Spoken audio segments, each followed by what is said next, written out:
Bom, vamos então iniciar a aula de hoje. Hoje a gente vai falar um pouquinho sobre a avaliação da incerteza de medição, falar um pouquinho sobre do que se trata, como que a gente calcula a incerteza, e principalmente como ela se relaciona com a abordagem AQBD.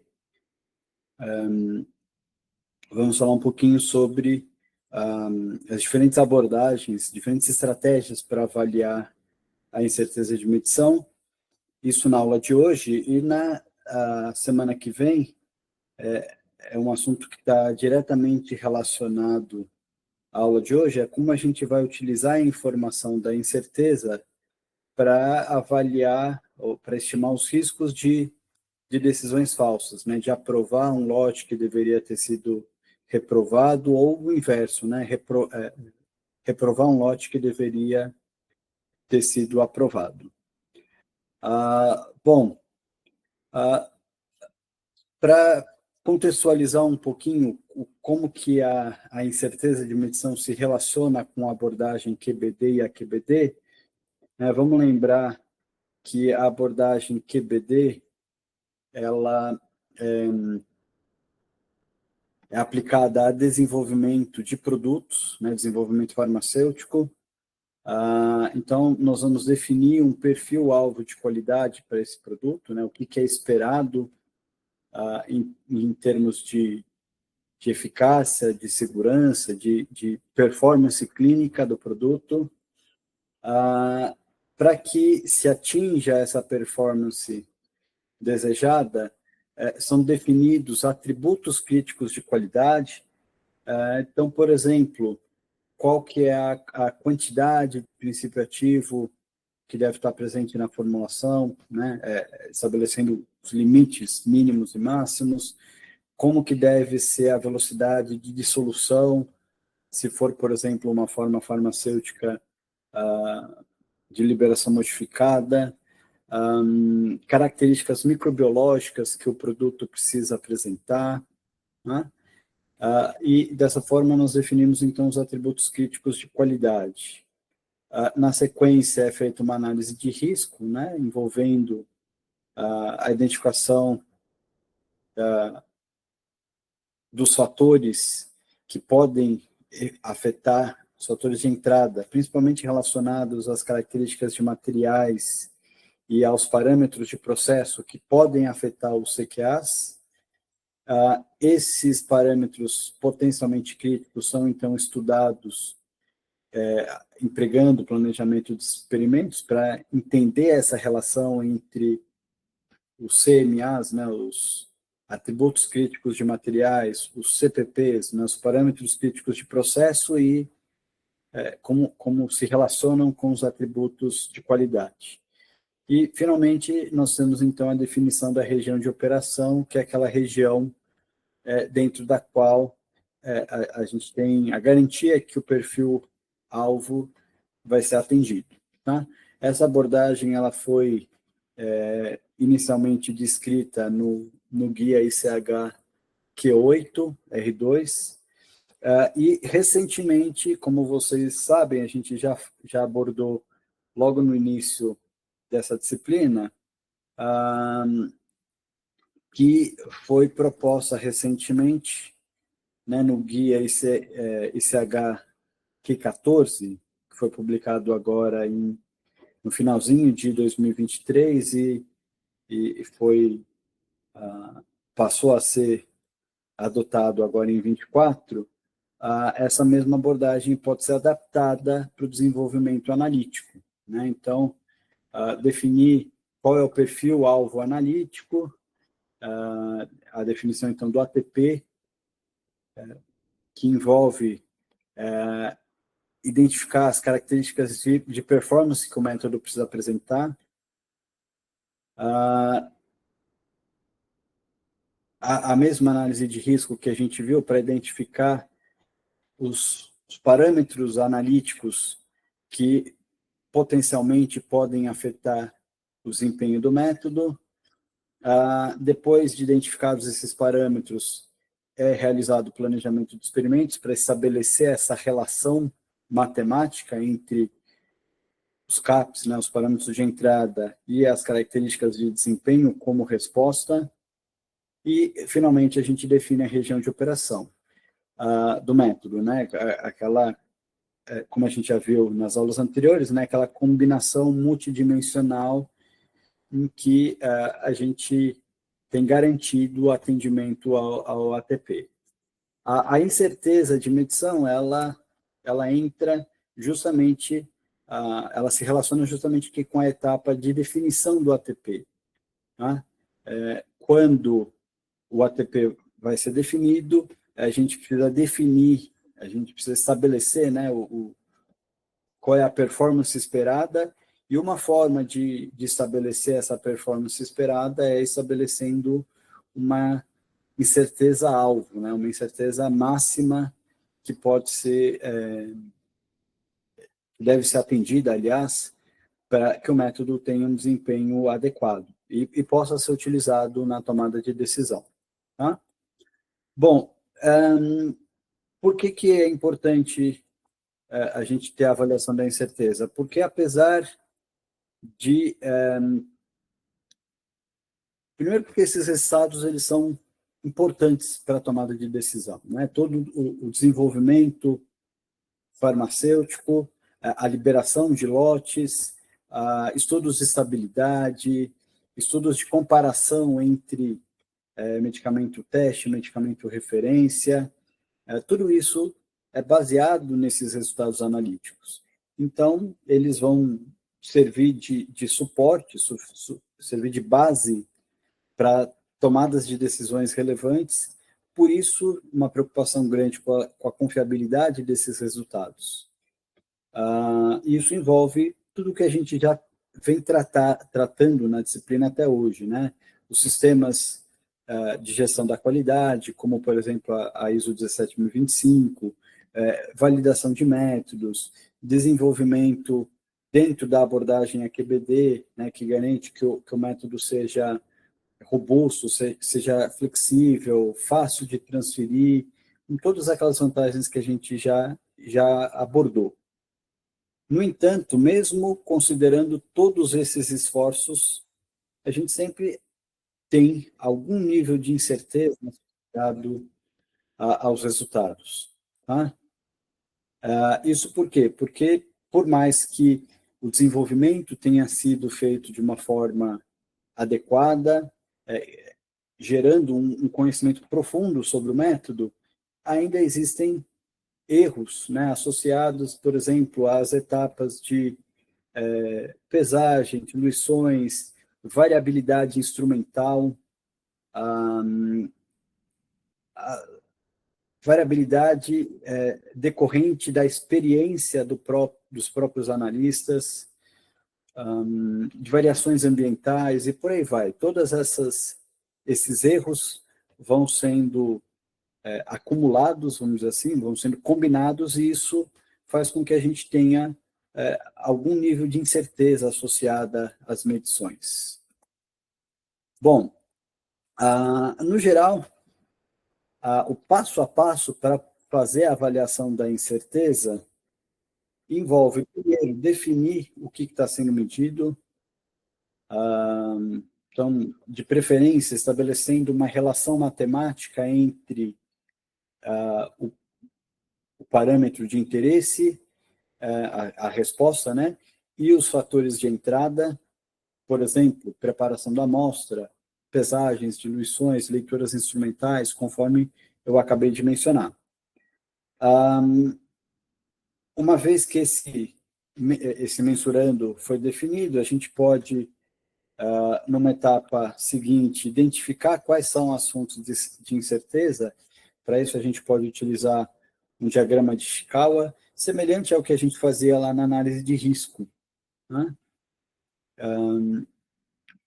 Isso porque podem existir fontes de incerteza que não aparecem explicitamente nessa equação matemática definida anteriormente. Tá?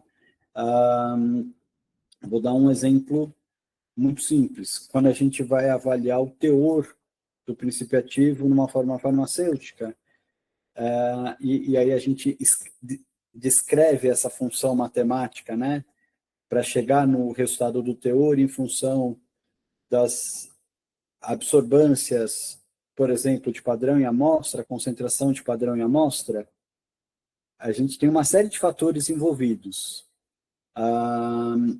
inclusive diluição, né, as diluições que são feitas, diluições volumétricas. Mas, por exemplo, o efeito da temperatura, da variação de temperatura, não está diretamente embutido aí. E a gente tem como embutir isso matematicamente. Esse diagrama de Chicago, então, permite identificar essas fontes que eventualmente não aparecem, ou então o inverso, fontes que aparecem de forma repetida e que a gente precisa identificar isso e evitar que elas sejam contabilizadas em duplicidade. Bom, uma vez que essas fontes de incerteza estão todas identificadas, elas vão ser quantificadas e essa quantificação e conversão para incerteza padrão, ela pode ter duas origens. Ela pode vir, por exemplo, de certificados de calibração ou de qualificação de equipamentos ou de materiais de referência.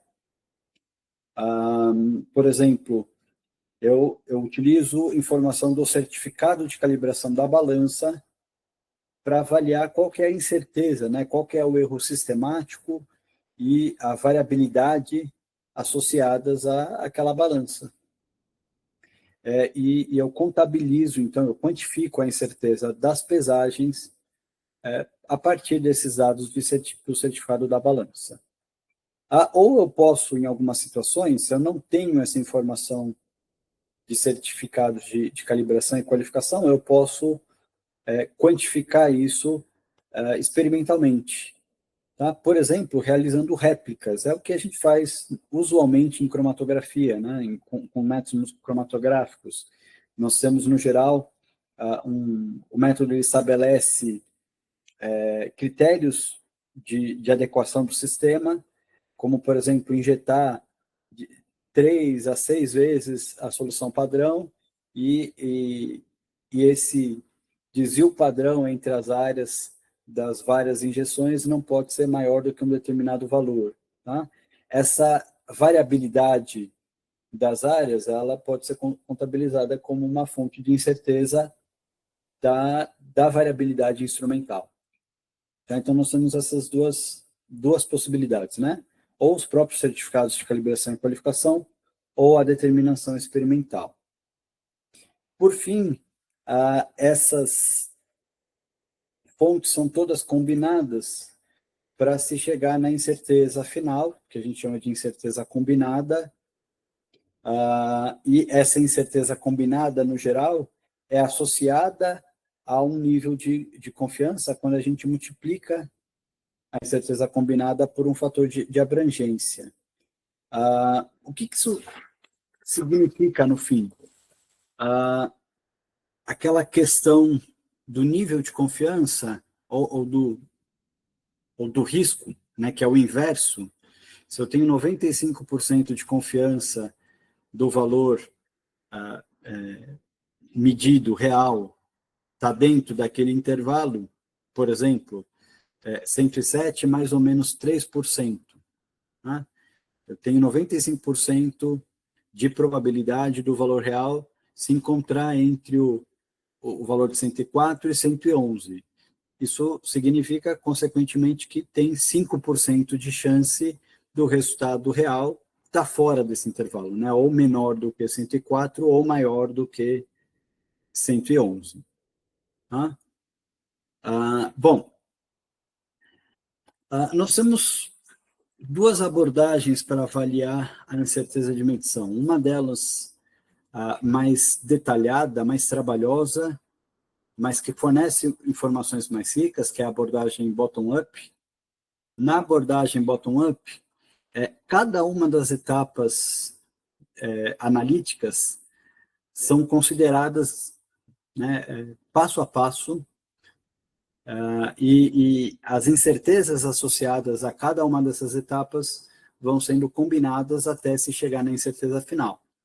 Então, por exemplo, erros sistemáticos e aleatórios associadas às etapas de pesagem, então a balança analítica, as etapas de diluições, então as pipetas e aos balões volumétricos, as respostas instrumentais, por exemplo, a repetibilidade do sistema cromatográfico, né? Tudo isso é avaliado etapa por etapa até que a gente chegue na incerteza final. Tá? Ela é mais trabalhosa porque envolve essa análise detalhada etapa por etapa, mas ela fornece uma riqueza de informações no sentido de que a gente consegue entender quanto cada etapa do procedimento analítico contribui para a incerteza. Por outro lado, a gente pode adotar uma abordagem top-down, e nessa abordagem top-down, os erros sistemáticos e aleatórios são avaliados de uma forma global, do procedimento analítico como um todo.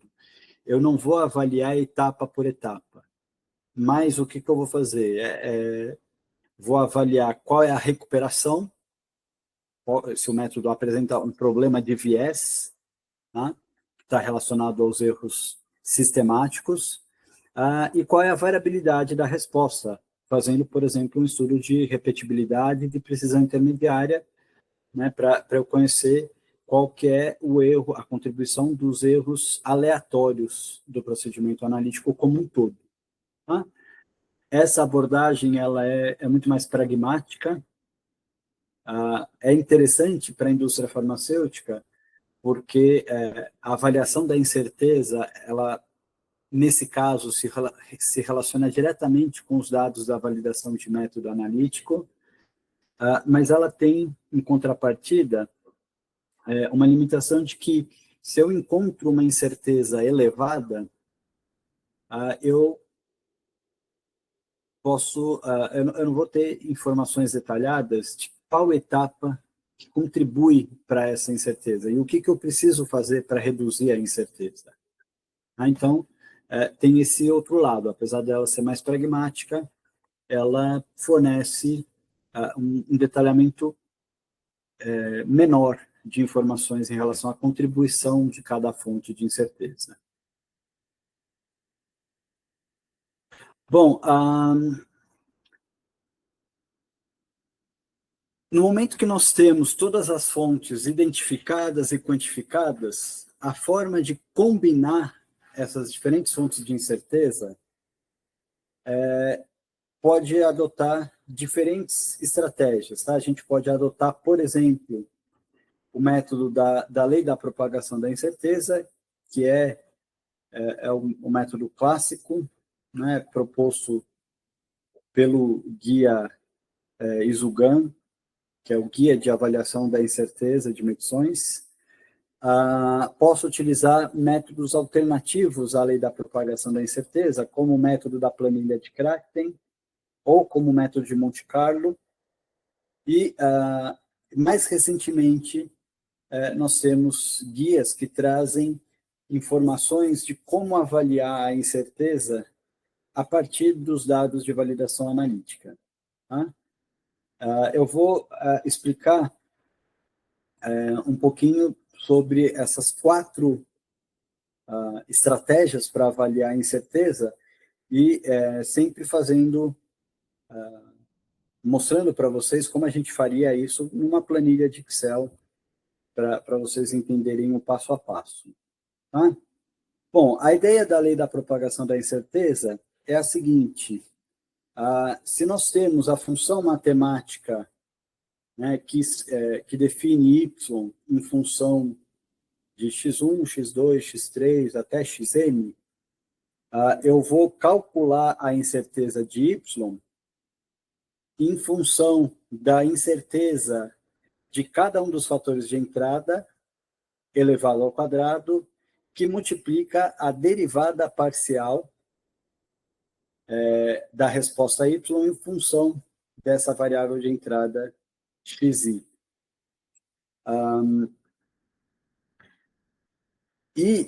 Eu preciso também contabilizar, se isso for relevante, uma eventual correlação entre fatores de entrada. Tá? O que eu quero dizer com isso?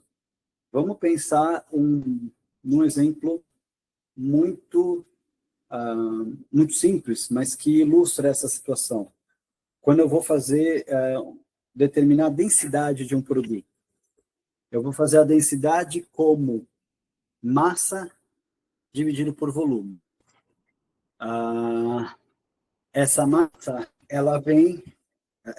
da amostra, ela vem de uma diferença entre a massa do piquenômetro cheio e a massa do piquenômetro vazio. Certo?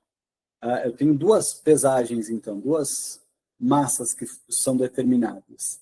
Se essas duas pesagens foram realizadas na mesma balança, os erros sistemáticos associados a essas duas determinações de peso, de massa, né, são os mesmos, já que é a mesma balança. E isso gera uma correlação entre esses valores. Essa correlação entre, por exemplo, a massa do piquenômetro cheio, que eu estou chamando aqui de X1, XI, e a massa do piquenômetro vazio, que eu estou chamando de XJ, ela tem que ser considerada num termo adicional. Tá? Essa correlação, nem sempre ela está presente. Em algumas situações ela é relevante, deve ser considerada, em outras nós temos situações em que todos os fatores de entrada são independentes. Tá? E aí, nessa situação, esse termo de correlação vai ser igual a zero e esse termo todo, essa equação pode ser anulado de forma que vai ficar muito mais fácil o cálculo da incerteza combinada. Tá? Vai ser, então, a soma quadrática das incertezas dos fatores de entrada multiplicado pelo coeficiente de sensibilidade, né, por essa derivada parcial da resposta em função de cada um dos fatores de entrada. Essa derivada parcial complica um pouquinho o cálculo disso tudo. Oi, Gabriela, você levantou a mão? Pode... Professor, sim. Eu não entendi direito o caso onde é zero, aquele segundo termo. Tá. Vai ser zero quando eu não tenho... por exemplo, quando eu faço o teor de um princípio ativo, tá?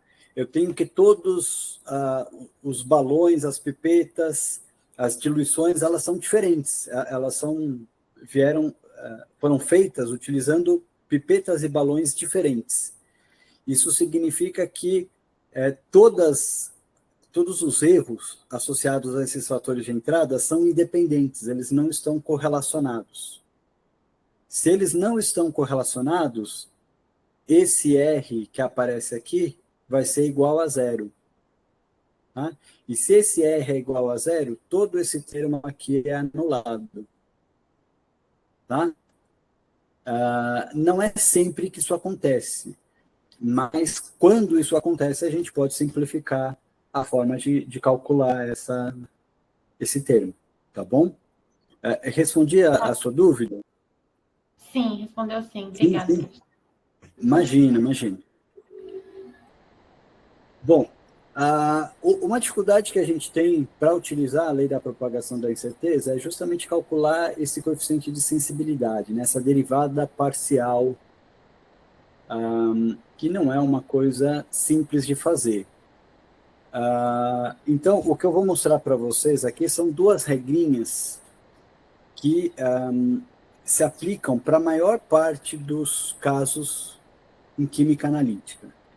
Talvez isso não seja verdade para outros tipos de medições físicas, em que a relação talvez não seja tão simples, são relações não lineares em muitos casos, talvez essas regras nem sempre se aplicam. Mas, na área das análises químicas, de uma forma bastante abrangente, essas regras elas funcionam, tá? Quais são essas duas regrinhas? A primeira regra é a regra da soma e da subtração.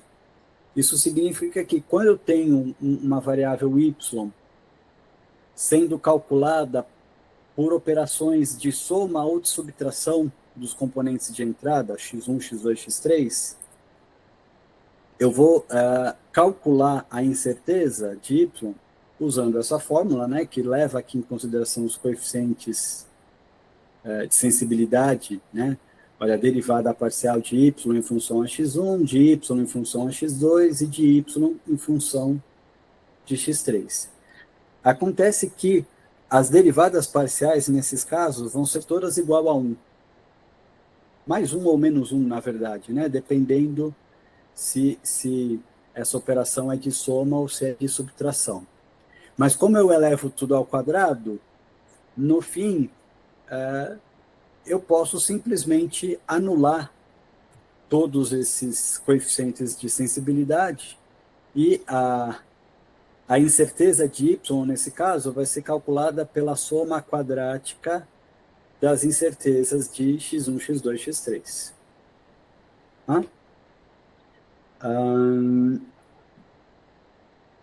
Essa é a regra da soma ou da subtração. Quando eu tenho operações, então, de soma ou de subtração, eu posso aplicar essa regrinha que ela funciona. Bom, eu tenho uma segunda regrinha, que é a regra da multiplicação e da divisão. Quando a resposta y é explicada em função de x1, x2, x3, envolvendo operações de multiplicação e de divisão, eu vou calcular da mesma forma, é a mesma equação geral que eu tinha mostrado anteriormente, né? Olha, a incerteza de y é a incerteza de x1 vezes o coeficiente de sensibilidade, né, a derivada parcial de y em função a x1, derivada de y em função a x2 e de y em função a x3. É exatamente o mesmo que eu mostrei anteriormente. E aí, nesse caso, as derivadas parciais, elas vão ser essas que eu estou mostrando, tá? Não vou entrar aqui nas minúcias de como a gente calcula essas derivadas parciais, mas é só a gente lembrar lá das aulas de cálculo, lá no início da graduação. Provavelmente todos vocês tiveram alguma noção de cálculo.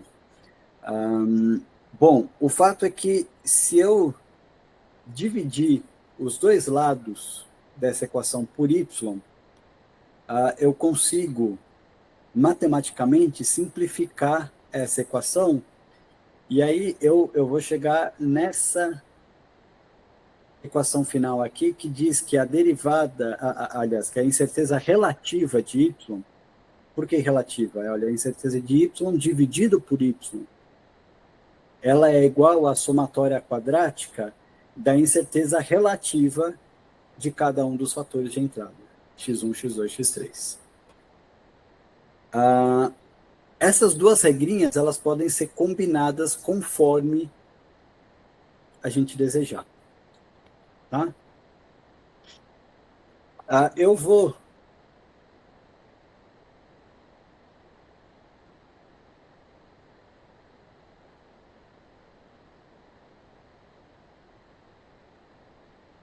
Eu gostaria de, nesse exemplo que eu acabei de dar, né, o cálculo da densidade de uma amostra qualquer.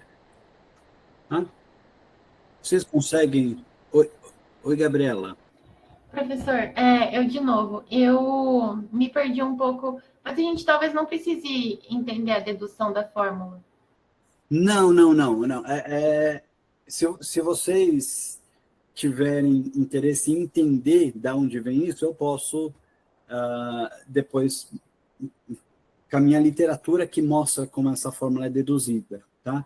Mas, a princípio, eu acho que não tem necessidade disso, tá?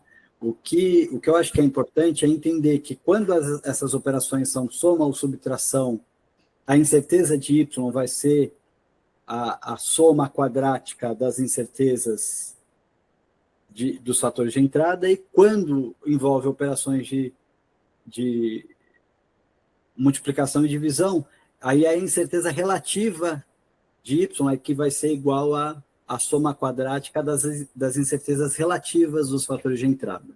Tá? É só lembrar isso, que quando é soma ou subtração é a incerteza absoluta, quando é multiplicação e divisão, essa relação a incerteza combinada, ela é calculada em função das incertezas relativas, tá bom? Mas eu vou mostrar como a gente usa essas duas regrinhas aqui nesse exemplo que eu dei da densidade, tá? É um exemplo simples, mas que, se vocês entenderem como isso funciona, a gente pode muito bem extrapolar para outras questões, tá bom? Para outras aplicações.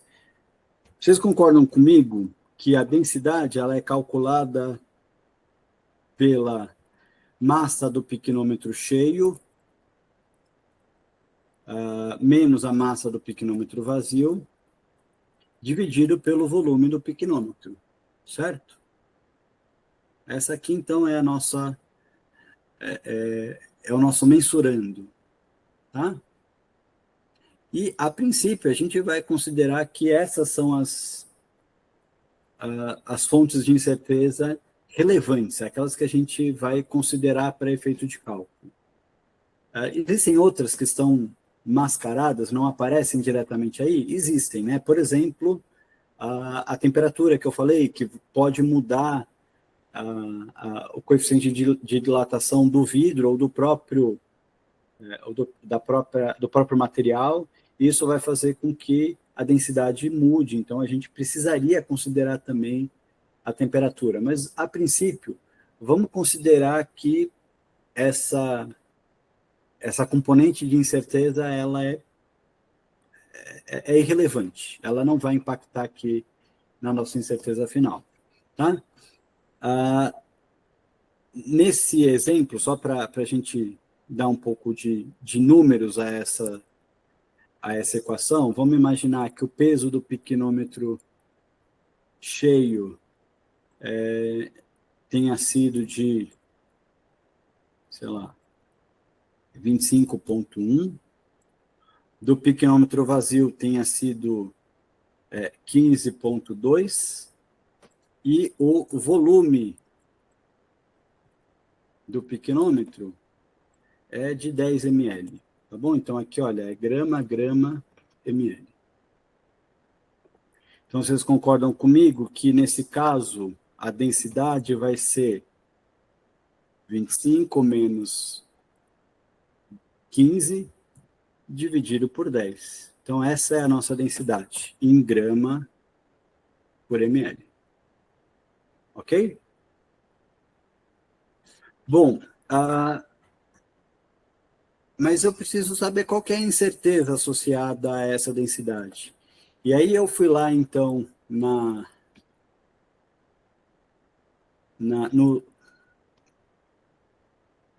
nos certificados de calibração da balança e do piquenômetro, e eu vi que aqui existe uma incerteza,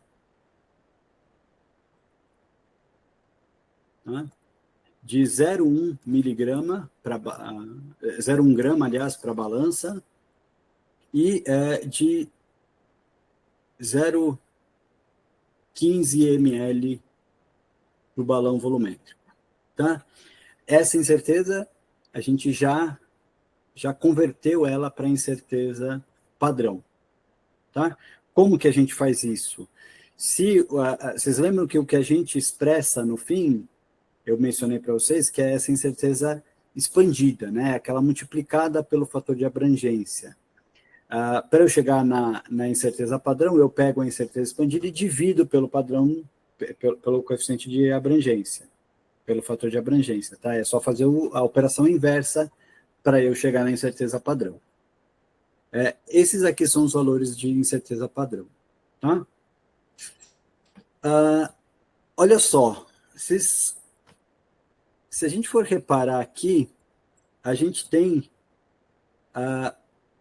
uma equação que mistura as duas situações, não é? Eu tenho uma operação de subtração no denominador, aliás, no numerador, e aí eu tenho uma razão, né, desse delta massa dividido pelo volume do piquenômetro.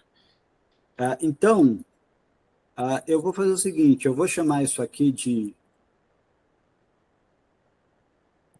delta M dividido pelo volume do piquenômetro, certo?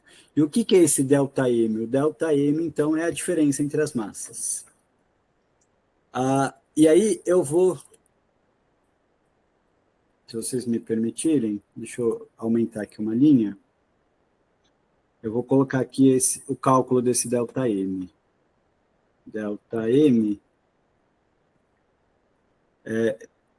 é justamente isso aqui, não é? Essa diferença aqui. A massa do piquenômetro cheio menos a massa do piquenômetro vazio. Consequentemente, a incerteza associada a esse delta M, eu vou usar aquela regrinha da soma e da subtração. Tá? Então, vai ser a raiz dessa incerteza ao quadrado mais essa incerteza ao quadrado. E olha, essa aqui vai ser a incerteza do delta M. Tá? E aqui, então, olha, vamos lá, a gente está colocando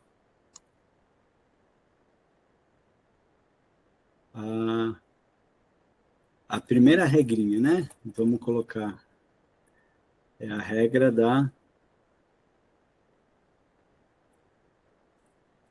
soma ou subtração. Ok? Bom, agora a gente não tem mais operação de soma ou subtração, só ficamos com operação de multiplicação e divisão, quando a gente olha para esse delta. Então, agora, para a gente calcular essa incerteza da densidade, a gente vai fazer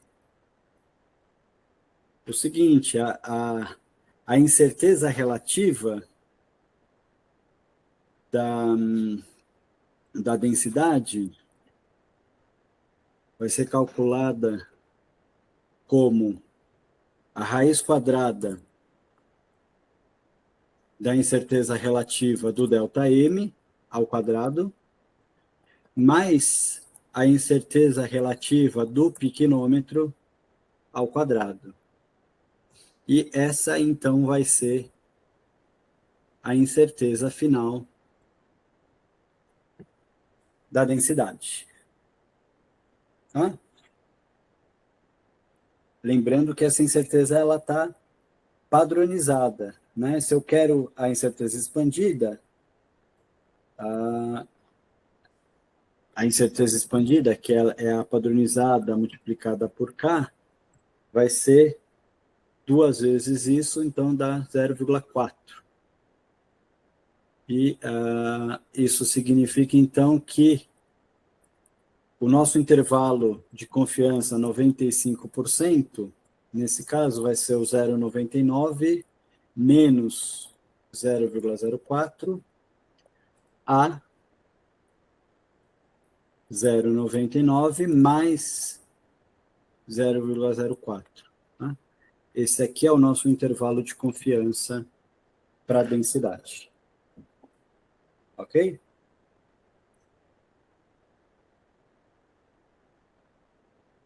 Tudo bem até aqui?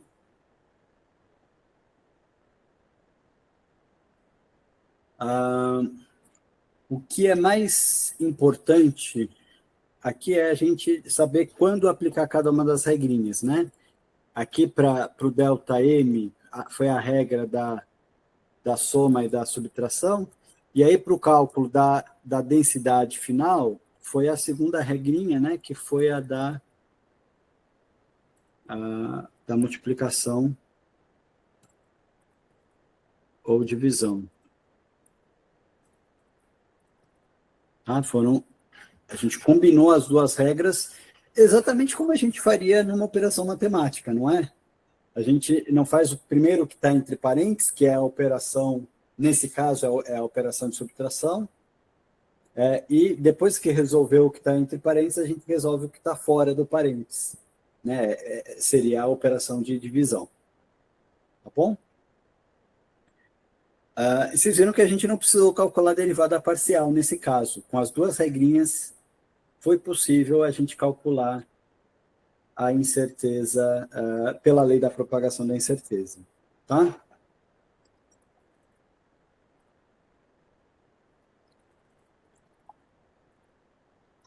Tudo bem até aqui, pessoal?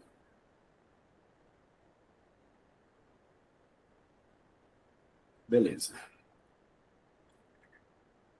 Bom, a gente pode voltar um minutinho para os slides. Na sequência, eu quero mostrar para vocês um segundo procedimento que a gente pode utilizar como alternativa à lei da propagação da incerteza. É o método que é chamado de método da planilha de Crackten. Nesse método, o que a gente avalia? A gente estabelece, vamos dizer assim, como a gente vai calcular o y em função de x1, x2, x3, e aí a gente vai avaliar individualmente o impacto da incerteza de cada um dos fatores na incerteza do resultado final.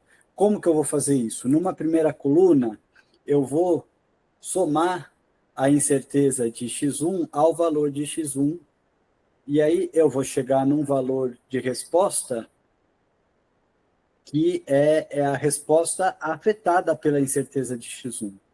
Tá? De forma que, se eu calcular essa diferença entre esse y afetado por x1 e o y original, isso corresponde ao impacto da incerteza de x1 na resposta. Tá? E aí eu vou repetir esse mesmo procedimento para cada um dos fatores de entrada. Numa segunda coluna eu vou fazer isso para o x2 e numa terceira para o x3. Tá? Quando eu calculo essas diferenças que estão aparecendo aqui, olha, o y menos o y afetado pela incerteza de x1, o y menos o y afetado pela incerteza de x2, e na terceira aqui o y menos o y afetado pela incerteza de x3, é como se eu tivesse calculando todo esse termo que aparece lá na lei da propagação da incerteza.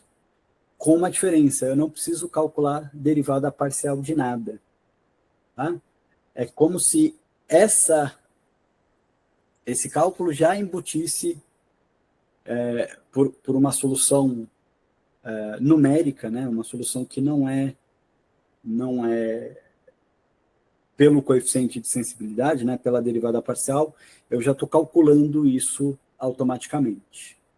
Tá? O método da planilha de Crackten, ele permite o cálculo muito mais fácil. Eu não preciso pensar em regrinha nenhuma, eu simplesmente aplico eu replico, melhor dizendo, né, esse cálculo da resposta para cada uma das colunas, né, para avaliar o efeito individual da incerteza de cada componente de entrada, e isso automaticamente já permite eu calcular a incerteza final. Tá? Essa incerteza vai ser, então, a raiz da soma quadrática de todas essas diferenças aqui. Tá? Exatamente como a gente tem aqui, vocês percebem que é mais ou menos a mesma coisa, né? É que aqui a gente fez por essa diferença de y e y afetado pela incerteza, e aqui a gente está fazendo pela incerteza dos fatores de entrada, só que em contrapartida a gente tem que conhecer o coeficiente de sensibilidade. Tá? Esse método da planilha, quando ele foi proposto, lá em 99, ele tinha uma limitação em relação ao método da lei da propagação da incerteza, que era o seguinte: ele só se aplica, dessa forma que eu estou apresentando, só se aplica a situações em que eu tenho variáveis independentes, variáveis de entrada, x1, x2, x3, independentes. Aquela situação que eu mencionei, né, de a gente ter as duas pesagens sendo feitas na mesma balança, que leva à correlação, não está sendo considerada aqui. Por isso, alguns anos depois, foi proposto uma melhoria desse método de Crackten, e aí, se eu tenho, por exemplo, a correlação entre esses dois fatores, x1 e x2, eu posso levar em consideração a correlação entre eles para avaliar o efeito dessa correlação na incerteza final. Tá? E essa correlação ela pode aumentar ou diminuir a incerteza. Tá? Ela vai afetar a incerteza final. Ela pode, dependendo do tipo de correlação, dependendo da relação matemática, a incerteza vai ficar diminuída ou aumentada quando eu considero a correlação entre os fatores. Tá? Essa melhoria foi proposta em 2005 pelo Stephen Harrison, que é um dos pesquisadores mais relevantes aí na área da incerteza de medição. E, mais recentemente, foi proposto uma outra melhoria para esse método de Crackten, que é o seguinte: imaginem uma situação em que eu estou comparando dois produtos, um medicamento teste e um medicamento referência. E aí, quando eu vou comparar esses dois produtos, eu utilizo etapas compartilhadas analíticas. Eu uso o mesmo padrão para quantificar o teor do princípio ativo no medicamento teste e no medicamento referência ao mesmo tempo. Isso leva a uma correlação não dos fatores de entrada, mas das respostas que estão sendo avaliadas. Aqui, olha, reparem que eu tenho duas respostas. Uma delas, a resposta Y1 é calculada em função do X1 e do X2, e a resposta Y2 é calculada em função de X1 e de X3. Vocês estão vendo aqui que o X1 ele é comum aos dois fatores. E por isso ele vai afetar as duas respostas da mesma forma, né? Levando a uma correlação entre essas variáveis de resposta Y1 e Y2. Isso pode ser feito nesse método da planilha melhorado, né, que foi proposto recentemente, e isso é relevante porque essa correlação entre as respostas não vai impactar a incerteza. A incerteza de Y1 e a incerteza de Y2 continua sendo a mesma. Mas o fato de existir correlação entre esses fatores vai impactar o risco de decisões falsas, como a gente vai ver na próxima aula. Não hoje, né, ainda não vamos abordar isso, mas na semana que vem a gente deve falar disso, e aí eu vou voltar a comentar sobre essa correlação entre as respostas agora, não entre os fatores de entrada. Tá bom? Essa melhoria do método foi proposto pela Luciana, que foi uma aluna de doutorado sob minha orientação, que defendeu agora em 2021. Tá? Foi parte do trabalho dela. Professor. Oi. Você poderia dar um exemplo do que seria Y1, Y2, X1, X2, X3? Posso sim. Imagina que o Y1 e o Y2 é o teor de princípio ativo no medicamento teste e no medicamento referência. Tá? Isso é muito comum quando eu vou testar, vou avaliar a equivalência entre dois medicamentos, né? Um medicamento genérico e um medicamento inovador. Eu quero demonstrar que eles são equivalentes farmacêuticos. Então, eu vou fazer isso testando os dois medicamentos em paralelo. Tá? Então, o Y1 e o Y2, nesse caso, é o teor de princípio ativo no medicamento teste, o teor de princípio ativo no medicamento referência. O que seria aqui o X1, X2, X3? O X1 seria a contribuição da incerteza do padrão. A mesma solução padrão que eu faço para avaliar o teor do teste, eu uso também para avaliar o teor do referência. Em contrapartida, o X2 e o X3 aqui correspondem à incerteza da amostra teste, o X2, e o X3, a incerteza da amostra, da preparação da amostra referência. Tá? Essas são independentes, elas não levam à correlação entre as respostas. Tá bom? Tá bom, obrigada. Imagina. Esse é um exemplo apenas. A gente tem várias outras situações em que essa correlação acontece por N motivos. Tá? Esse é só um exemplo que eu estou dando aqui. Tá? Um outro exemplo em que isso é relevante, imagina que eu vou avaliar no controle de qualidade, né, de comprimidos, eu quero avaliar peso médio, teor e uniformidade de dose por variação de peso. Eu uso os resultados de peso médio e do teor para calcular a uniformidade de dose. Então, é como se essas etapas estivessem todas compartilhadas. Isso vai gerar uma correlação entre o peso médio, o teor e o valor da uniformidade de dose. Tá? As incertezas não vão mudar, mas a correlação aí vai ser diferente por conta dessas etapas compartilhadas. Tá bom? Mais um exemplo aí para vocês entenderem de onde pode vir essa correlação, né? Ou o que ela pode significar. Bom, vamos fazer mais uma pausa aqui, voltar para o Excel, que eu quero mostrar para vocês a mesma coisa que a gente fez aqui para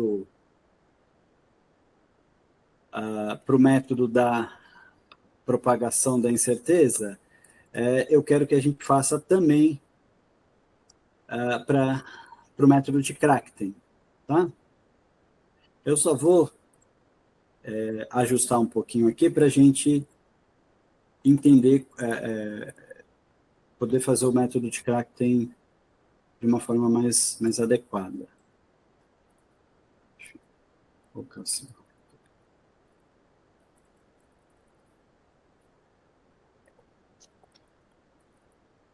Então, olha, o que eu tenho aqui são os valores do piquenômetro cheio, massa do piquenômetro vazio. Desculpa, eu peguei errado aqui. Na verdade, o que eu quero é isso aqui, né? É o volume do piquenômetro. E aqui, então, vai ser essa incerteza.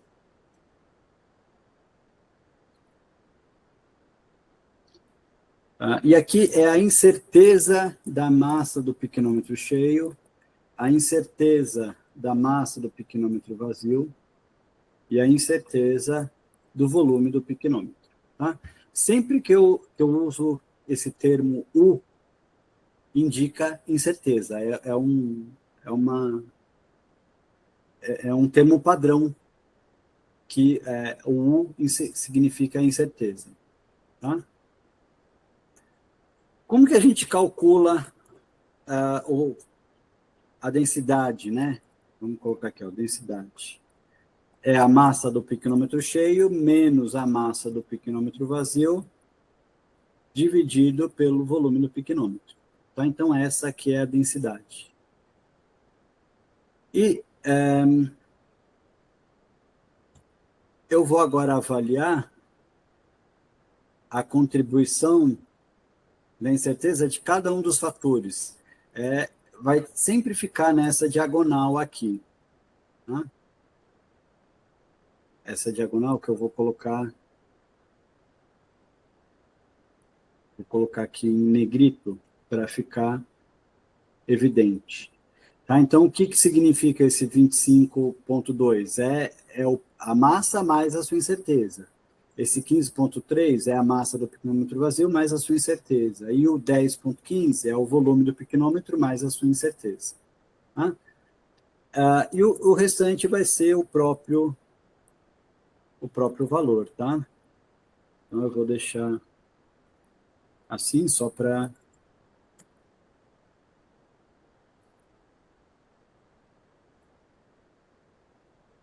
ficar mais fácil.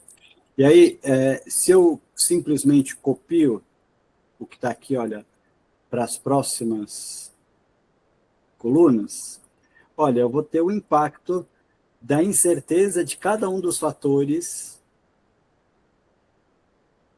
na densidade.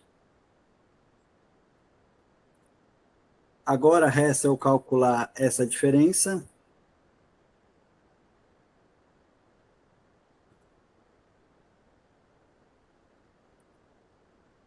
Para cada um, olha, é o 1 menos o 0,99, é o 0,98 menos 0,99 e é o 0,97 menos 0,99, tudo isso ao quadrado, porque, como eu já havia mencionado, né, a gente sempre usa a soma quadrática para calcular a incerteza. Tá? A incerteza, então, da densidade vai ser a raiz da soma disso tudo aqui.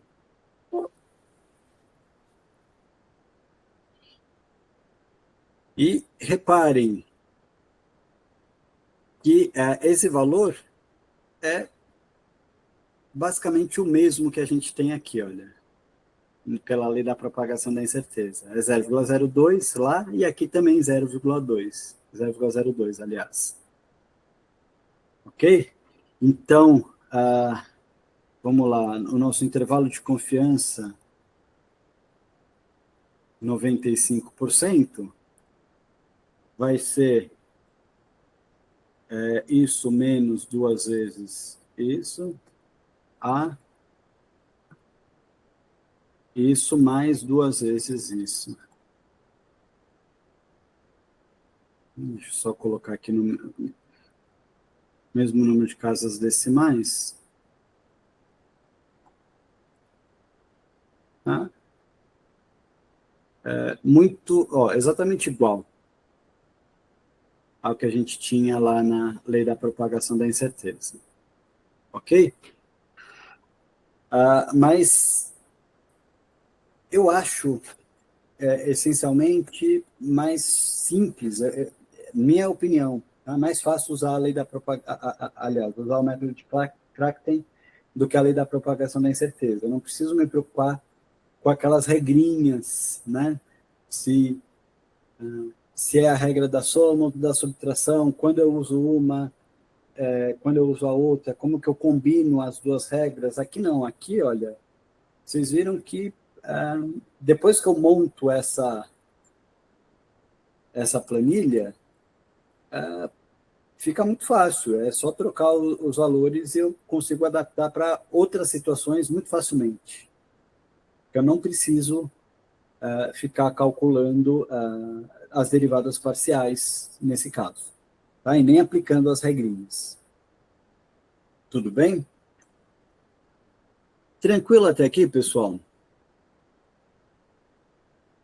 Alguma dúvida com a lei da propagação da incerteza? Não? Tá. Bom, beleza. Vamos, então, voltar novamente para os slides e a gente vai para o terceiro método, que é o método da simulação de Monte Carlo. O método da simulação de Monte Carlo é um método que parece ser super sofisticado, difícil de implementar, mas na verdade não, na verdade é muito simples de fazer. Como que funciona o método de Monte Carlo? Se eu considerar qual é a função a distribuição de probabilidade dos fatores de entrada x1, x2, x3, eu posso estabelecer um procedimento de amostragem dessas funções de distribuição de probabilidade e, com base nessas amostragens, eu calculo a resposta. Tá? Então, o que eu estou fazendo aqui? Eu estou considerando que x1, x2, x3, que podem ser, no exemplo que a gente está dando, está usando aqui, fazendo um paralelo com os métodos anteriores, né, vai ser a massa do piquenômetro cheio, a massa do piquenômetro vazio e o volume do piquenômetro. Vamos assumir que eles têm distribuição aproximadamente normal, com média igual ao valor medido e desvio padrão igual à incerteza. Eu vou amostrar um primeiro valor de x1, x2, x3, e com base nesses três valores, que veio dessas distribuições, dessas três distribuições normal, eu calculo aqui a resposta y. E eu posso repetir esse procedimento um número ilimitado de vezes. Eu posso fazer isso uma segunda vez, vou ter novos valores de x1, x2, x3 que vão me levar a um novo valor de y. E uma terceira, e uma quarta, e uma quinta, sexta, sétima, oitava. Quantas vezes? Quantas eu quiser. Posso fazer isso 50 mil vezes, 100 mil vezes, 1 milhão de vezes. Até que eu tenha um universo amostral tão grande da resposta que me permite calcular essa função de distribuição de probabilidade da resposta y. E aí, em função dessa distribuição de probabilidade, é que eu vou calcular a incerteza e o intervalo de confiança 95%. Tá? O que o método de Monte Carlo tem de vantagem em relação aos outros dois é o seguinte, eu acabei não comentando, mas os outros dois procedimentos anteriores, né, a lei da propagação da incerteza e o método de Crackten, lá a gente sempre está assumindo que os dados, os valores de entrada têm uma distribuição aproximadamente normal. Quando não tem, a gente tem que fazer uma adaptação. E uma adaptação pode ser converter, vamos dizer assim, uma distribuição triangular ou uma distribuição retangular, um outro tipo de distribuição para um valor que se aproxima da normal. Tá? Mas é uma aproximação, não é um cálculo, não é que a distribuição seja realmente normal, eu estou aproximando da normal. Aqui no método de Monte Carlo, não, eu posso adotar como fatores de entrada qualquer tipo de distribuição. Aqui, nesse caso, eu escolhi 3 distribuições normais, mas eu poderia ter uma distribuição normal, uma distribuição retangular, uma triangular, eu poderia ter uma normal e 2 assimétricas, né, com uma cauda para algum dos lados, e isso não é problema, porque como eu vou repetindo esse procedimento, o impacto dessas distribuições dos fatores de entrada vai ser, de certa forma, contabilizado nessa função de distribuição de probabilidade da resposta Y. Tá? É claro que se eu tenho aqui 3 distribuições normal, a que eu vou ter aqui como resposta vai ser aproximadamente normal. Tá? Na maior parte dos casos. Nem sempre isso acontece, em alguns casos não. Mas na maior parte dos casos, isso vai ser respeitado. Mas se eu tiver outros tipos de distribuição, posso trabalhar também sem problema. Tá?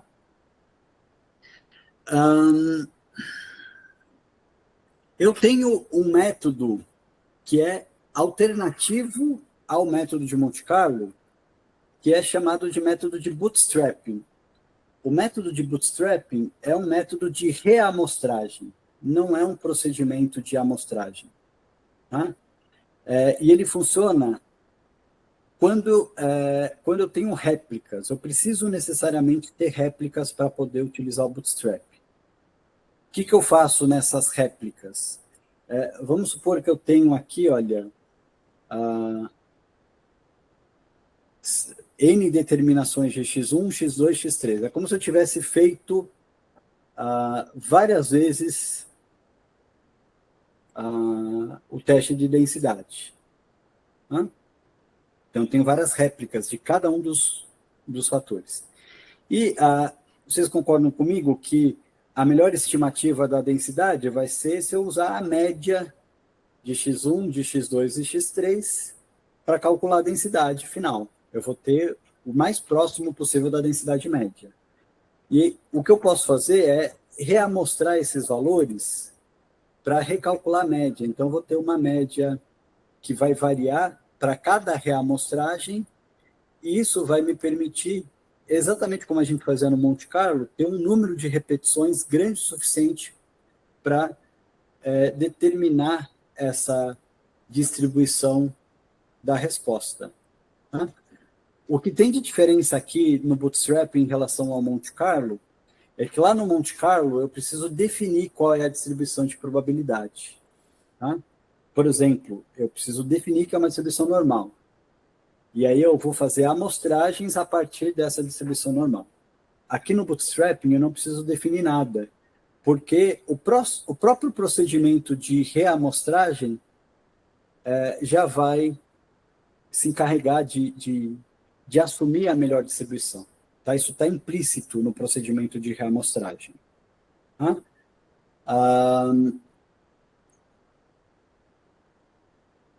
A limitação aqui do Bootstrapping é que exige réplicas, um número razoável de réplicas. Tá? No geral, pelo menos, no mínimo, 6 réplicas para a gente poder aplicar o Bootstrapping de forma satisfatória. Tá bom? Se não, se a gente tem um número baixo de réplicas, essa aplicação do Bootstrapping ela fica muito limitada. A gente não vai ter, não vai conseguir uma combinação de valores que permita determinar essa distribuição da resposta, tá? Se o número de réplicas for muito baixo. Ok? Eu não vou mostrar como faz o Bootstrapping, apesar de que tem artigos que mostram como fazer isso. Mas eu quero mostrar para vocês no Excel como que a gente faz o Monte Carlo. O Monte Carlo é bem fácil de fazer no Excel. Tá? Então, eu vou abrir uma nova planilha aqui, que eu vou chamar de Monte Carlo, e vamos pegar esses mesmos valores, voltar para cá, só para não ter que ficar... Opa, peraí que faltou incerteza. Só para não ter que ficar redigitando tudo, eu só vou fazer uma questão aqui. Deixa eu excluir aqui. Eu vou transpor esses valores, porque é mais fácil fazer o Monte Carlo nesse sentido, nas colunas, não nas linhas. Tá? Vocês já vão entender por quê. Para eu fazer o método de Monte Carlo, vamos lembrar que esse aqui é o valor medido. Opa, aqui está o valor medido. E aqui está a incerteza. Ok? Para eu fazer o Monte Carlo, eu vou utilizar uma formulinha, na verdade, 2 formulinhas prontas que já existem no Excel, que é a seguinte: a primeira chama inv.norm, que é para a gente determinar o tipo de distribuição. Lá no exemplo que eu dei para vocês, eu estava usando uma distribuição normal, que é a mesma que eu vou usar aqui. Mas eu não quero usar uma distribuição normal, eu quero usar uma distribuição binomial. Eu vou usar inv.bin, se eu não me engano, ou binom. Não quero usar uma distribuição nem binomial, nem normal. Eu quero uma log normal. Então, eu tenho aqui a log normal no Excel. Eu tenho várias opções de distribuição de probabilidade diferentes. Tá? O que vai mudar é quais são os parâmetros que eu preciso informar adotando cada uma dessas distribuições de probabilidade. Tá? A binomial aqui não faz muito sentido, porque a binomial não é uma resposta numérica, é uma resposta sim ou não, né? Positivo ou negativo. Então não faz sentido nesse contexto, mas em outros faz sentido. Ou uma distribuição de Poisson, essa já faz sentido, porque o que eu tenho numa distribuição de Poisson são valores numéricos, mas que sempre são inteiros, não podem ter um valor quebrado. Tá? Mas, por exemplo, para contagem de colônias, ou contagem de células, contagem de número de defeitos, é justamente isso que eu tenho, né? Eu não tenho como ter um meio defeito. Ou eu tenho um, ou eu não tenho nenhum defeito no produto. Tá? Então, quando eu tenho variáveis desse tipo, eu posso usar uma distribuição de Poisson. Tá? Aqui eu vou usar a distribuição normal mesmo, que é a mais básica, como eu já falei. Tá? Então, inv.norm.n.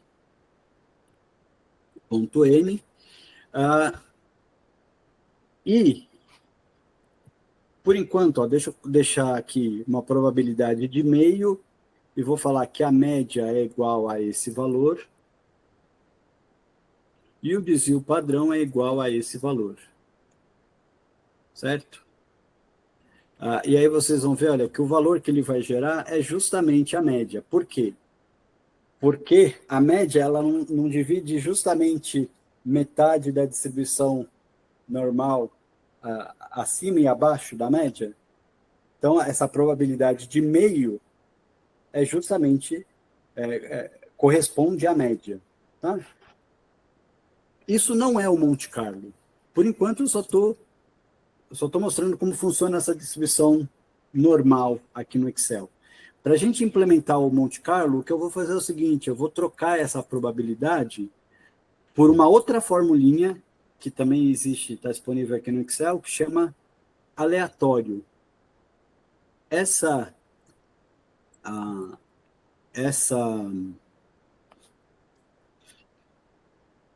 equação, essa fórmula aqui no Excel, olha, deixa eu colocar ela aqui do ladinho para vocês verem. Se eu uso aqui aleatório, aleatório, vocês vão ver que o Excel vai fornecer um valor entre 0 e 1, com a mesma probabilidade. É uma distribuição uniforme entre 0 e 1. Tá? Isso é interessante por quê? Porque é como se eu estivesse amostrando valores abaixo ou acima da média, conforme essa probabilidade muda. Então, sempre que eu atualizo aqui a planilha, vocês estão vendo que o valor está mudando? 24,9, 25,2, 25,08. Isso é o Monte Carlo. Tá? O que eu vou fazer é o seguinte, eu vou fazer esse Monte Carlo para cada um dos valores. Tá? Só preciso corrigir um detalhezinho aqui. Eu travei errado. Eu tenho que travar linha, não coluna. Tá. Então, vou copiar aqui para o lado. E agora, o que eu tenho? Valores amostrados da massa do piquenômetro cheio, da massa do piquenômetro vazio e do volume do piquenômetro. Isso me permite calcular a densidade, não é? Como que a gente calcula a densidade? Não é a massa do piquenômetro cheio menos a massa do piquenômetro vazio dividido pelo volume. Então, para essa simulação que eu estou fazendo, essa aqui é a densidade. 0,978. Tá? Essa é a minha primeira simulação. Sempre que eu atualizo a planilha, isso muda. Tá? Bom, o que eu vou fazer? Eu vou repetir isso por um número considerável de vezes. Sei lá, 10 mil vezes, tá bom? Não vou fazer muito mais do que isso, porque se a gente faz um número muito grande aqui de células, a planilha vai ficar lenta, porque toda vez ela vai querer atualizar tudo isso. Então, eu não vou colocar muitas simulações, mas eu vou, só para a gente confirmar, opa, fiz besteira. 10 mil simulações. Então, dessas 10 mil simulações de Monte Carlo para cada um dos fatores de entrada, eu vou ter uma resposta e eu posso tanto calcular, tá? Criar um gráfico aqui, por exemplo, um histograma para ver como que é a distribuição de probabilidade dessa resposta, tá? Da densidade, como eu posso calcular a média e o desvio padrão. Desvio padrão disso tudo. Lembrando que a média aqui corresponde ao valor medido e o desvio padrão corresponde à incerteza. E olha só, não é coincidência. O valor de incerteza é essencialmente o mesmo que a gente tinha lá no método de Crackten e o que a gente tinha aqui na lei da propagação da incerteza. Repararam? Só que a gente fez isso tudo por simulação. Tá? Nesse caso em particular, talvez não seja muito interessante fazer isso por Monte Carlo, né? Vocês viram que dá um trabalho fazer isso por Monte Carlo para uma situação que é relativamente simples. Mas imagina que a gente tem uma situação super complexa, em que calcular as derivadas parciais é muito complicado, então não dá para utilizar a lei da propagação da incerteza. Vai ser complicado. A gente não sabe se a gente precisa adotar outros tipos de distribuição para os fatores de entrada, então não dá para usar também o Crackten. A gente pode adotar o Monte Carlo como uma alternativa, tá? Ele permite ajustar e obter soluções relativamente simples para problemas relativamente complexos. Tá? É isso que eu quero dizer. Olha, para a gente determinar o intervalo de confiança 95%, nesse caso em particular, a gente pode adotar uma estratégia que é calcular o percentil dessas simulações, tá? Eu vou calcular o percentil 2,5%. Por que 2,5%? Porque se eu tenho 95% dos dados dentro daquele intervalo, sobra 2,5% para um lado, 2,5% para o outro, certo? Então, o intervalo, o valor mínimo é o percentil 2,5%, consequentemente, o percentil máximo é o percentil 97,5%, porque para cima desse valor sobra 2,5% também. Tá? Então, vamos colocar aqui, olha, percentil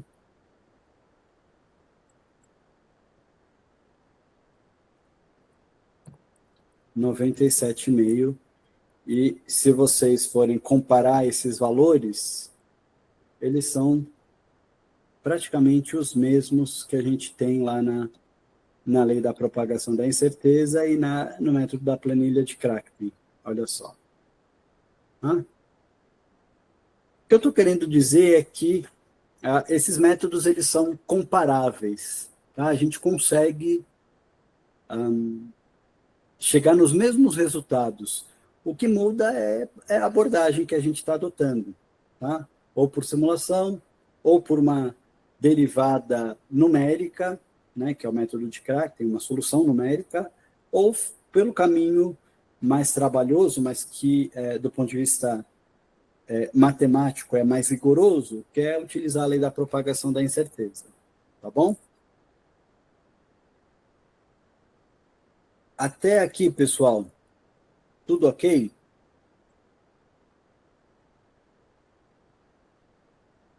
Beleza. Bom, falta uma última questão para a gente tratar aqui, que, apesar de estar aqui por último, talvez seja a abordagem mais interessante para a área farmacêutica, inclusive quando a gente pensa no contexto do desenvolvimento analítico por AQBD, que é o seguinte: como que a gente consegue avaliar a incerteza a partir dos dados de validação? Bom, isso é interessante por alguns motivos. Primeiro deles, porque validação é um requisito regulatório na área farmacêutica. Então, as indústrias, quando elas fazem o desenvolvimento analítico, elas vão fazer a validação, necessariamente. Então, esses dados já estão disponíveis. De transformar utilizar esses dados, né, da validação para chegar na incerteza é relativamente simples. Não exige tudo isso que a gente acabou de ver na abordagem, nas abordagens anteriores, né, na lei da propagação da incerteza, no método da planilha de Cracken ou no método de Monte Carlo. Tá? A questão é como a gente faz esse cálculo. Tá? De forma simplificada, a gente resume, vamos dizer assim, todas as fontes de incerteza, independente das etapas, né, do número de etapas do método, a gente vai considerar como duas fontes relevantes. O erro sistemático, que vai ser medido, então, pela incerteza do viés, tá? Eu estou chamando aqui de U de B, o B porque o B é do bias, né, do inglês viés. Tá? Então, é uma medida do erro sistemático do método como um todo. Tá? E a gente avalia, no geral, esse erro sistemático pela avaliação de exatidão do método, ou da recuperação do método, como a gente já viu na semana passada na aula de validação. E a segunda componente que a gente vai considerar é a componente de precisão, né, do erro aleatório. O quanto variam os resultados, considerando que aquela amostra está sendo analisada, né, aquela mesma porção está sendo analisada várias vezes em condições semelhantes. Tá? Bom, a incerteza combinada, então, nesse caso, ela vai ser bastante fácil de calcular, vai ser a soma quadrática desses dois componentes, o componente do viés, o B ao quadrado, mais o componente da precisão, o P ao quadrado. Tá? O que eu vou mostrar nesses próximos slides é como a gente calcula o componente da incerteza do viés e o componente da incerteza da precisão. Tá bom? Vamos começar pelo viés. O componente do viés, ou componente da exatidão, normalmente a gente determina a partir de resultados de recuperação. Tá? Vocês lembram lá da aula de validação, né? A gente tem aquela matriz, né, o placebo, em que a gente adiciona uma quantidade de analito e verifica se a quantidade de analito que está sendo recuperada é igual à quantidade que tem teoricamente. Tá? Bom, se o método ele é exato, ou seja, se ele não tem problema de viés, a recuperação vai ser semelhante a 100%. E, nesse caso, a gente vai calcular a componente do viés da seguinte forma: vai ser a recuperação menos o 100%, que seria o valor teórico. Né?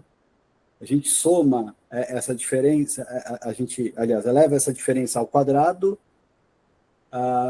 soma para o número de réplicas, tá? Se eu faço 6 réplicas de recuperação, ou se eu faço 9 réplicas, eu vou somar todas essas diferenças de cada valor com o 100%, e dividir pelo número de réplicas, né? Esse Q corresponde ao número de ensaios de recuperação que eu estou fazendo, tá? Na prática, o que eu estou querendo dizer é que é como se a gente estivesse calculando a variabilidade da recuperação. É isso. Tá? Isso aqui é basicamente a fórmula de um desvio padrão. Vocês lembram a fórmula do desvio padrão? Não é o valor menos a média dividido por N, na verdade, N menos 1, né? É praticamente isso, é adaptado disso. Tá? Essa abordagem, ela vale quando o método é exato. Quando o método ele não é exato, quando o método apresenta um problema de viés, ou seja, a recuperação é diferente do 100%, a gente tem duas estratégias. Uma estratégia é corrigir o valor medido e manter essa estratégia que a gente vem adotando anteriormente, ou então a gente pode incluir, vamos dizer assim, esse erro sistemático como um componente da incerteza. E aí a forma de calcular vai ser ligeiramente diferente, vai ser, olha, o valor menos, o valor, né, recuperado para cada réplica, menos a recuperação média. Tá? Essa diferença ao quadrado, soma todas elas e divide pelo número de réplicas que foram consideradas aí na exatidão. Tá? Abordagens ligeiramente diferentes, tá? Essa funciona para quando o método é exato, essa funciona para quando o método não é exato. Tá? Eu tenho algumas críticas em relação a essa abordagem aqui, de quando o método ele é inexato, que é o seguinte: quando a gente faz isso, a gente acaba... a gente pode acabar superestimando a incerteza. Isso é um problema. Isso pode ser um problema.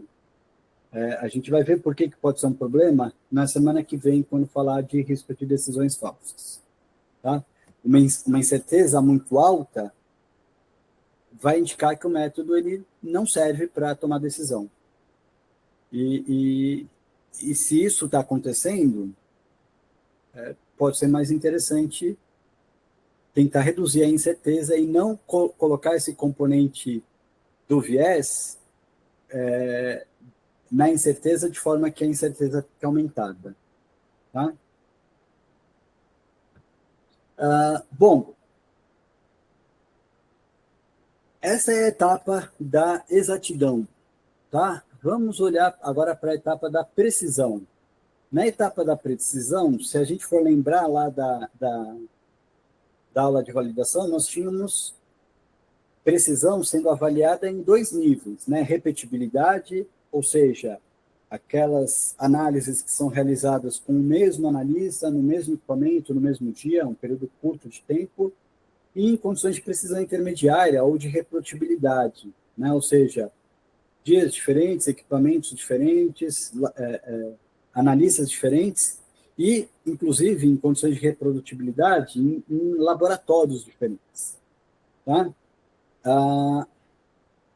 Nesse caso, a incerteza da repetibilidade vai ser ao próprio desvio padrão, que vem lá da análise de variância, e a incerteza da precisão intermediária vai ser a soma desse desvio padrão de repetibilidade mais o desvio padrão entre os dias, ou entre as condições que estão sendo consideradas na precisão intermediária ou na reprodutibilidade.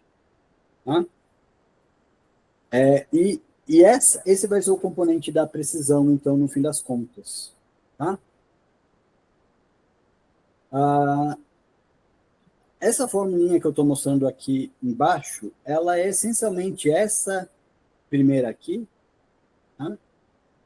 Com um ajuste em relação ao número de réplicas que são feitos. Tá? Eventualmente, o laboratório pode adotar um esquema de réplicas. Ele não faz uma única análise, mas ele faz duas réplicas. E aí, essas réplicas, elas são feitas em condições de precisão intermediária ou em condições de repetibilidade? Se for em termos de condições, em condições de precisão intermediária, isso tende a diminuir essa componente da precisão mais do que se for em condições de repetibilidade. Tá?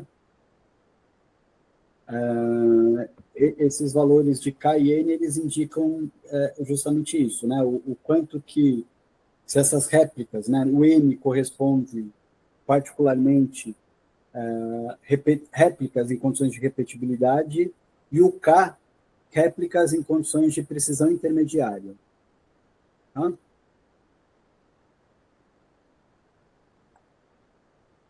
Bom, no fim, da mesma forma que a gente fez para as outras abordagens, eu quero mostrar como que a gente faria isso no próprio Excel. Tá?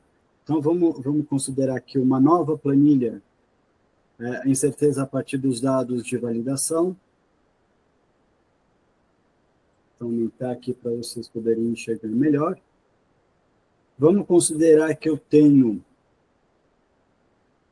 em condições de a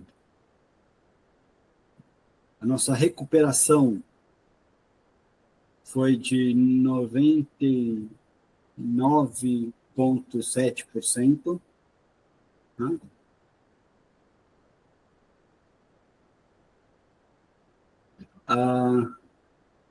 O nosso desvio padrão em condições de repetibilidade foi de 1,3%. E o desvio padrão entre as condições foi de 0,8%. Tá?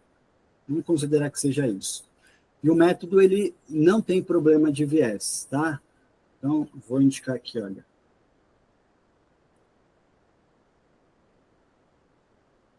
Método exato.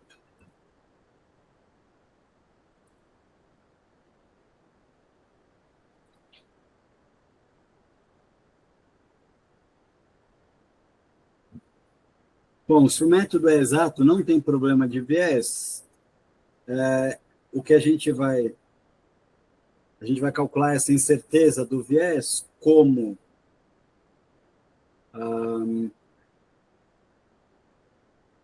esse valor menos 100% ao quadrado, certo? Esse é o nosso componente do viés.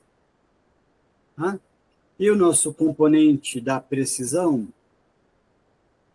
vamos lembrar como que era calculado? Deixa eu colocar o seguinte aqui, o N e o K, né? Vamos considerar que é uma réplica de cada. Então, o que a gente vai ter é a raiz disso ao quadrado sobre N vezes K.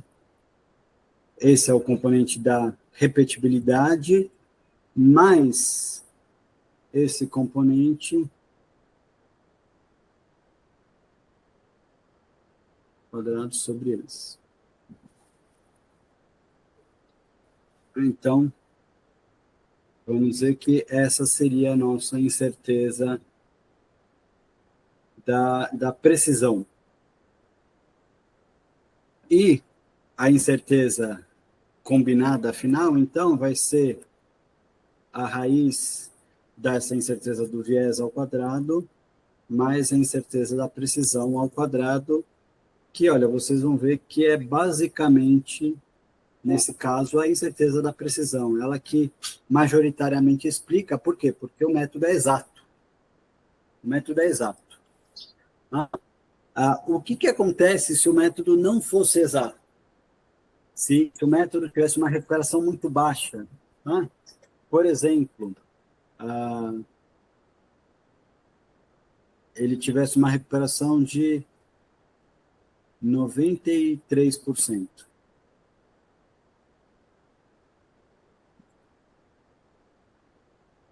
Ó, ele já começa a contribuir aqui para essa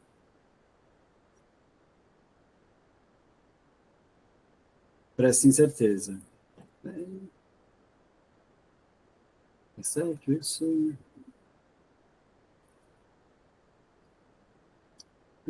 Isso eu tô suspeito que está errado.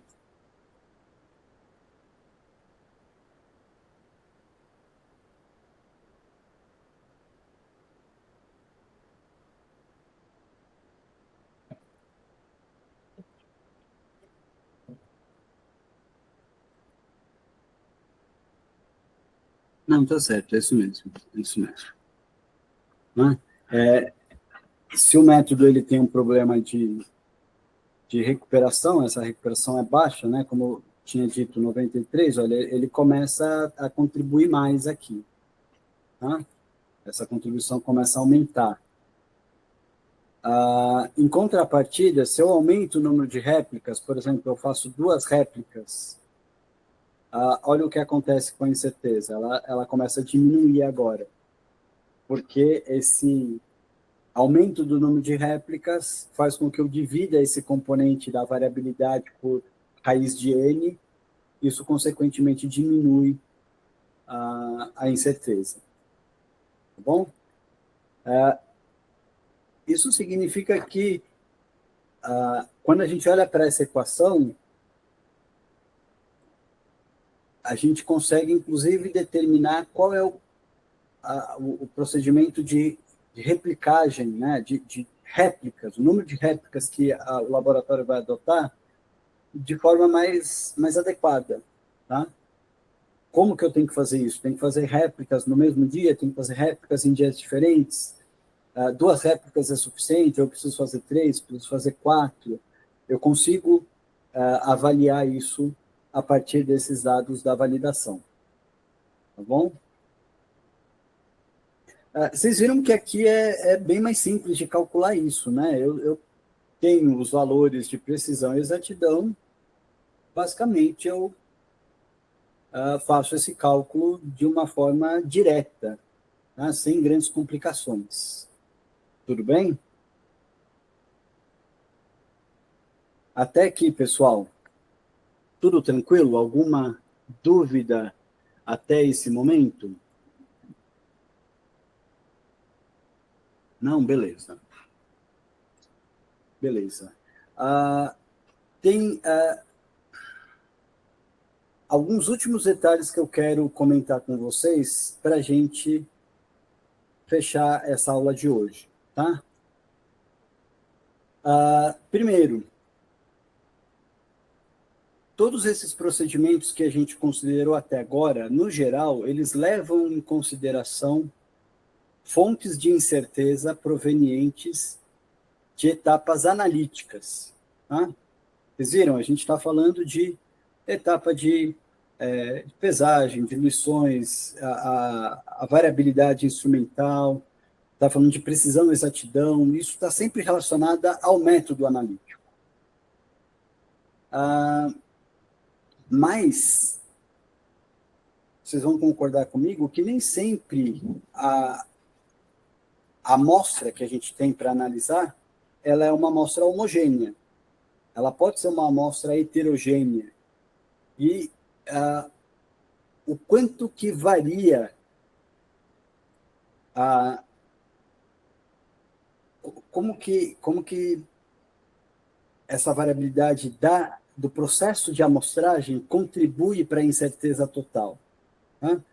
Se a gente está falando de uma amostra que é altamente homogênea, né, que não tem problema de heterogeneidade, provavelmente, nesse caso, a contribuição da incerteza analítica vai ser a mais relevante, e tudo bem.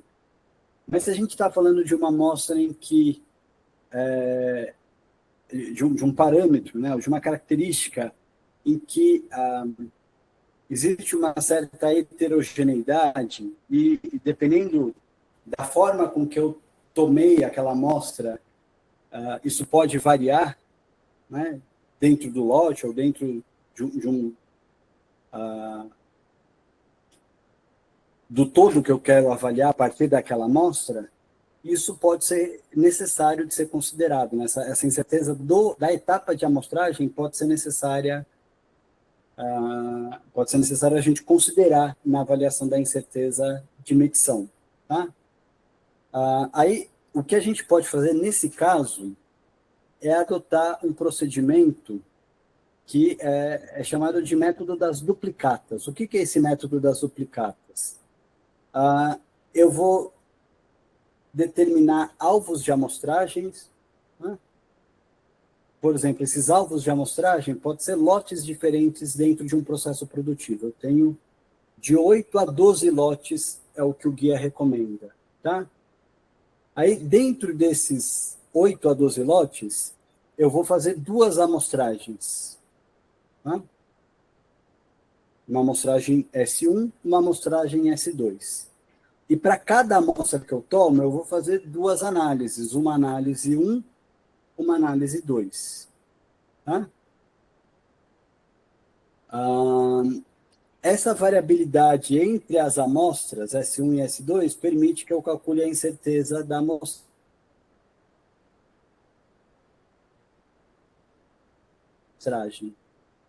Essa variabilidade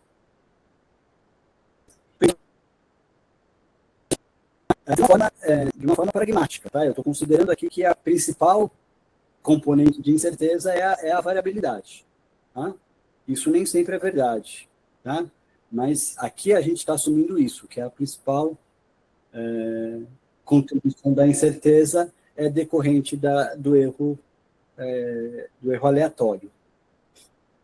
Eu posso, então, com esse método das duplicatas, calcular a incerteza da medição como resultado da combinação entre essa incerteza da amostragem e a incerteza analítica. Tá? Isso pode ser relevante em que situações? Em que a tomada de decisão ela vai corresponder a aprovar ou reprovar um lote todo, não apenas aquilo que está sendo analisado.